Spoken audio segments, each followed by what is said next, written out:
Ողջունում եմ բոլորին, հուսամ լավ եք հայր ջան։ Այս վերջերս մեկ շաբաթ ես օգտվեցի հանրային տրանսպորտից եւ կուզենայի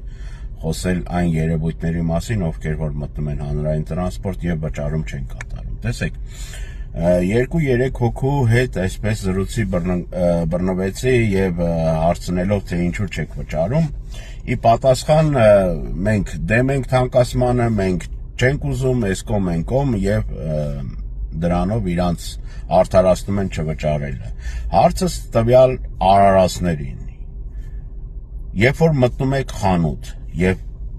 սրճարան, տարբեր վայրեր, որտեղ որ կան X ապրանքի թանկացումը, վերցնում եւ դուրս եք գալիս, վճարում չեք անում դուք։ Ինչ ապուշ հիմնավորումը թանկացնելի համեմատականները ակնհայտ երևում է, ասենք առաջվա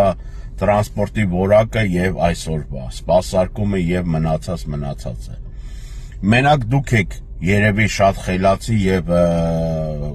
գիտակցող, որ կարելի է չվճարել, իսկ այն մնացած